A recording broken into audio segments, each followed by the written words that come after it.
Welcome to my channel. Magsosolve na naman si Teacher Matrix para matulungan yung mga medyo nag-struggle sa exponential equation. So, let me start with reading the instruction. Solve the exponential equation and check. So, makikita natin dito kakaiba yung exponential form, no? Merong mga variables. Then, constant.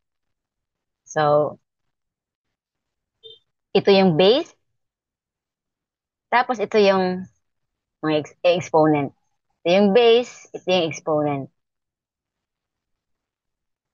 Para ma-identify niyo yung parts bago tayo mag-proceed. So, with this equation, dapat the same yung mga base. So, paano ba gawin? Okay, just listen lang attentively para mas maintindihan. Okay, since 8 yan, let's get the cube root of 8. So, ito yon 2 cube.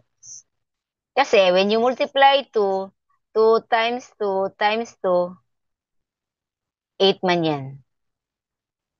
So, magiging 2 cube. Tapos meron ng mga existing. Yan. Variable and constant. So, i-multiply natin yan dito. 2x plus 1. Tapos dito naman, yan, 1/2 yan. Fraction, di ba?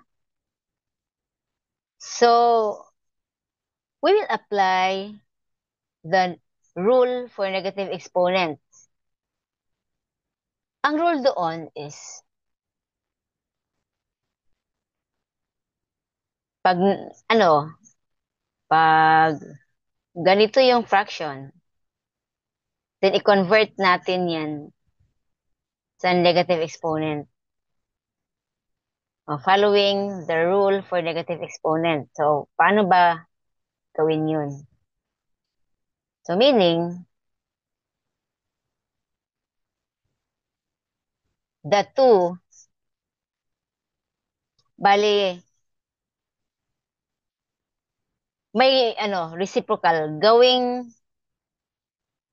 i-reciprocate, kumbaga. Balik ta rin, tapos, negative yung exponent. So, ito yung mangyayari. Yan.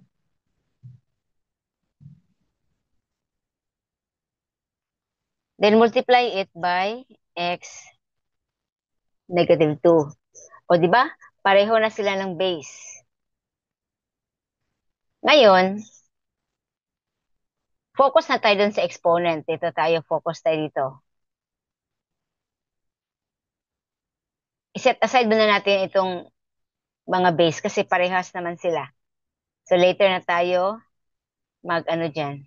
Pay attention. Focus tayo sa exponent.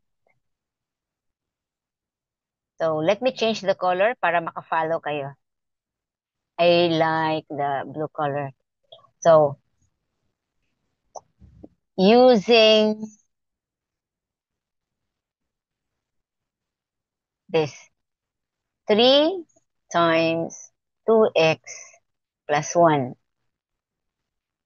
Then, dito naman, negative 1 times x minus 2. Change naman ang color. Gusto ko yung green. Okay. Distribute 3 times 2, it's 6x. Then 3 times 1, 3. Ito naman, distribute yung negative 1. So, negative 1 times x, negative x. Negative 1 times negative 2 plus 2. Okay. Simplify. Change ko naman yung color. Dapat combine yung alike terms, ha? Yung mga may x, pagsamasamahin. Pag yung constant, pagsamasamahin. So, let me eliminate negative x through putting positive x, yung opposite niya. Positive x sa right, then positive x sa left. Okay? Put equal sign. So, we will eliminate. So, copy the 2. Then,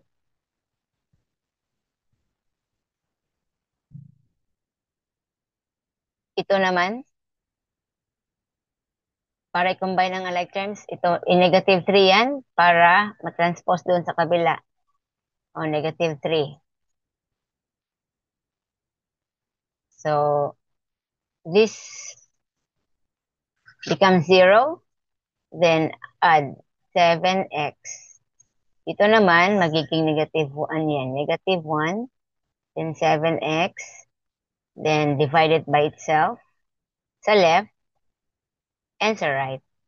So, of course, cancel. The value for x is negative 1 over 7. So, bali ito yung answer. Yung value. Okay, ngayon, para malaman natin kung tama ba yung sagot natin or tama ba itong value ng x, which is negative 1 over 7, mag-checking tayo. Gagamitin ko yung blue color para makafollow tayo. Okay, ito yung gamitin natin. Yan. Kasi, the same naman yung base. 2 and 2. Hindi natin pwede gamitin ito kasi mahaba pa yung proseso. Dapat, pag mag-checking tayo, make sure na the same yung base, which is 2. So this time, we'll copy again this equation. Okay. 3 times 2x plus 1 equals negative 1 times x minus 2. Of course, simplify. Distribute. So 6x plus 3 equals negative x plus 2. Now, let's start replacing x with negative 1 over 7. So, itong negative 1 over 7, i-replace natin ito. 6, change ko lang yung color. Gusto ko ng blue. Oh, I mean green. So, 6 times negative 1 over 7 plus 3 equals negative times negative 1 over 7 plus 2.